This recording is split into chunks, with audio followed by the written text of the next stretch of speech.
Hello, Iona College. Welcome back to the Sports Vault. Jersey Joe and Big Shot Rob here. And before we finish off the final episode of the year, it's a little sad to say, we're going to talk the NBA, do a final recap of everything. And let's start off with the Miami Heat up 2-0 on the Brooklyn Nets. The Heat winning last night 92-82. And Rob, the first thing I have to say is it's all about effort.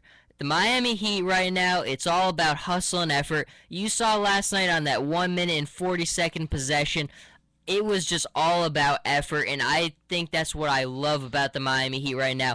Like I said it on the show many times, I did not think a couple weeks ago the Miami Heat were going to win the NBA championship. I didn't think they had it. They just looked disinterested. They were not moving the ball well. Nobody was playing with high energy. They could not have been more different right now. 4-0, swept the Bobcats. They're up 2 games right now on the Nets. I think that this Miami Heat team right now is in the zone, and they are in very good position right now because I said it last week. I have not seen the team in the NBA playoffs right now who could beat the Heat in a 7-game series. The Pacers can't do it in the East. No one's knocking the East out. Maybe the Clippers or the Thunder could give them some run for their money, but right now, I'm saying it. I think that the Miami Heat are going to win the 3rd straight title and win the NBA championship again this year. I'm still not sold on that. Of course. I'm going to tell you one thing about the Heat right now. Ray Allen's play has been the best play I've seen out of him over the last couple years. Picking up at the right time. He is exploding. The way he bounced off a screen yesterday, bounced off 2 screens in a row. I saw it at one play, hits the 3, gives them a nice 12-point cushion. I'm like, wow, this guy is amazing. You know he definitely wants to get that dagger in at Carnett Pierce. Overall, good series by the Heat. LeBron doesn't have to do too much. No. Everybody's playing good. When you look at Brooklyn's standpoint, embarrassing series. Now, there's one way to attack right now. Game 1, Jason Kidd sits the starters whole 4th period. Down by 10 points. I have no idea what went through his head. The game started getting away close to his 6-minute mark when they were down by 15 plus. I don't know what Kidd was doing. I'm starting to think with this Brooklyn series that age is the real killer. Hands down, age is killing them. Kevin Garnett cannot log in 30 minutes, has to play like 20 to 25 minutes. Darren Williams, 0 for 9 last night, complete ghost, embarrassing. Their highest signing last year, remember, this is the guy they put their neck on because they thought he would be the leadership for a championship. Just embarrassing. Sean Livingston throwing the ball away the last couple games. I don't know what is going on. Mason Plumlee, why are you lobbing it to him? You have LeBron right behind him. LeBron just took it yesterday and takes it down court. Embarrassing to me. I mean, Joe Johnson's the only scorer on the team. Teletovic played excellent yesterday, don't get me wrong. But I really don't get this Brooklyn team whatsoever, what the struggle is. You played so great versus this team, but Miami Heat, when you play them in the playoffs, totally different team. And you know what? I think that week off that they got is a real advantage right now because we can just tell the Nets are tired out. Yeah, I really do. I think going 7 games against the Raptors really took so much. And we've said it all along. This is an old team. You're building off a lot of old players. And just right now, there's just so many miles. They played so many minutes this season. I just don't think that they have what it takes now. And hopefully Miami Heat, I'm a firm believer now that if they keep doing what they're doing, they continue with that hustle and that effort, there's no one who's going to knock them off. They're going to get that 3rd title. Let's go on to the Spurs and the Trailblazers. I've expressed how much I've enjoyed watching the Trailblazers play in this postseason, especially in that series when they beat the Rockets. But the Spurs have just taken it to them so far. They won again 114-97, and they lead the series 2-0. And wow, I mean, Rob, they struggle against the Mavs. That goes to a 7-game series, and they've just been in complete control the first 2 games against the Blazers. They definitely have, Joe. It comes down to this point. When you look at a game like this, a good old coach like Greg Popovich is going to know how to shut down a young team. And he has shut down LaMarcus Aldridge, who was the go-to guy in that whole Houston Rockets series. Aldridge shooting 6 for 23 the other night, 10 rebounds, 16 points. Not the numbers that you typically see out of him. More accurate shooter than what he did the other day. Damian Lillard shooting 8 for 20. they're going to know how to shut down these young guys, especially since these two guys are the main guys that they go to the whole game.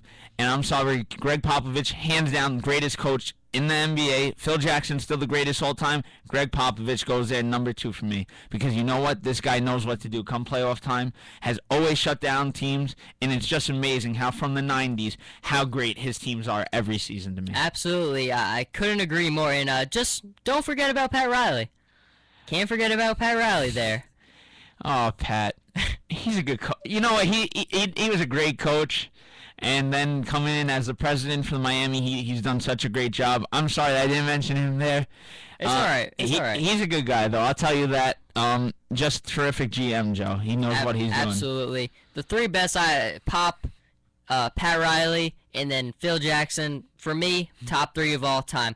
Now, the final 2 series you have is the Pacers and the Wizards. They will play again tonight at 8 o'clock. That series is tied up 1-1. And Roy Hibbert actually showed up for once. He did show up in one game at the Atlanta series, and then he reverted back to that 0-0 ways. But right now, I don't know. I think this is a toss-up series. I like I said, no one's going to beat Miami in the East anyway. But I don't know which team is going to win here. Will the Wizards get the win at home tonight? You saw the first game how the Pacers just had no answer for John Wall's speed. But this is tough. I really don't have a strong feeling towards who I think is going to win this game tonight. Yeah, me neither, Joe. Here's what I got to say about this series. All right, so everybody's complaining about Roy Hibbert. He gets his stuff together in Game 2, goes off. Then Lance Stevenson just has like one of his worst games in the playoffs, shooting 3 for 12. Paul George only scores 11 points, so I don't get it. It's so effective? One player does bad, and the rest of the team does good. Then he gets his stuff back, and everybody else goes struggle. This series is hard to judge because I'm telling you this: John Wall had a terrible off night the other night, 2 for 13. Trevor Ariza also struggled in that game. In order for Washington to win this series, Ariza and John Wall have to take care with their other 3, Bradley Beal, Gortat, and Nene. Because you know what? There's going to be a tough series. I could see it going 7 games. If Indiana wants to win this series, they're going to have to play with Roy Hibbert. I think Roy Hibbert has gotten his stuff back, and now everybody else has to play together as a puzzle with him. Well, we'll see. I mean, I would rather the Heat be playing the Wizards, but we will see there. And the final matchup is the Thunder versus Clippers tonight at 10:30. Again, that series is tied 1-1. I mean, the second game was just a complete role reversal. The first, Clippers just ran over the Thunder in the first game. Then the Thunder came back and ran over the Clippers. I think this is made for a 7-game series. I mean, both these teams, high-powered offenses. I mean, what a great series of basketball. First you had the Warriors and the Clippers. Now you have the Thunder and the Clippers. It's just been really exciting basketball. I think the Clippers win tonight at home, but I think these teams are just going to go back and forth at one another. I think we're in for a 7-game series with just so many star talented players on the floor. We most definitely are, Joe. I see the Clippers taking this in 7. I'm telling you this now, whoever wins this series is going to the NBA Finals, and they will be taking on either the Miami Heat or the Washington Wizards. Well, I'll say they will be taking on the Miami Heat, but I do agree with you. It's either going to be the Clippers or the Thunder. Whichever team comes out here is going to make it to the finals, and that's going to be our final NBA recap of the Sports Vault. Before we leave, though, and before we say our farewells, I just want to say, Rob, you did say on the show last week you thought the Rangers were going to win the Stanley Cup. I can't blame you being a big Rangers fan there, but since they most likely will not, I'm going to give you another chance to pick another team. I said last week I thought the Blackhawks were going to win it all, but Rob, I'm giving you another opportunity. Who's going to win the Stanley Cup? The Chicago Blackhawks. On the same, good. Coming over to my side. Good. I have the Kings and them meeting up in the Western Conference Finals. That would be great. Quick versus Crawford. Oh, it most definitely will. That will be a 7-game series. The Blackhawks are going.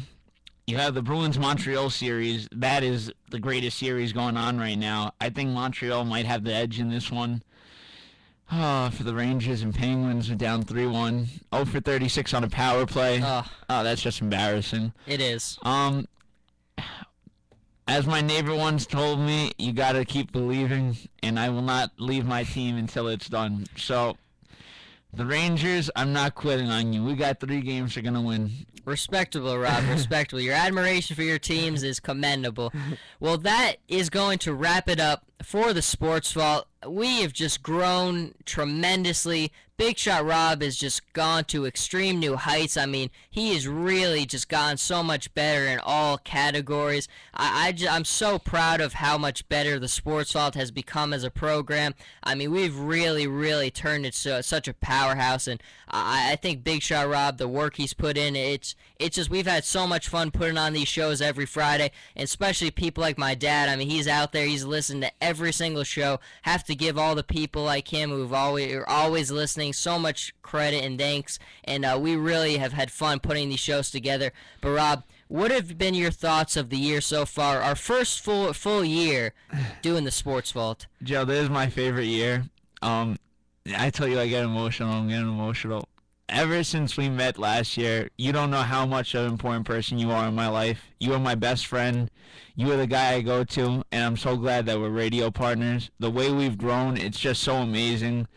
And me and you are the greatest dynamic duo, hands down, together. I'm so glad we have such a great support system. We have people like your father, Joe. I'm so thankful. He listens to us week in and week out. One of our best supporters, our favorite supporter. Even through Pete, he's been such a great president to us this year, and next year with you taking over your president role, and I'm so glad of the person you've become. You've really helped me reach heights that I thought I could never hit, and I'm thankful, Joe, that to have you as my radio partner, and I really can't wait to be back next year. I really appreciate it. I feel the same exact way, Big Shot. I mean, you're just such a great friend to me. You're the best. I couldn't do this show with anybody else. Couldn't add anybody else. There's no one who could do the Sports Vault like Jersey Joe and Big Shot Rob. Nobody could change this, and we're going to come back stronger than ever.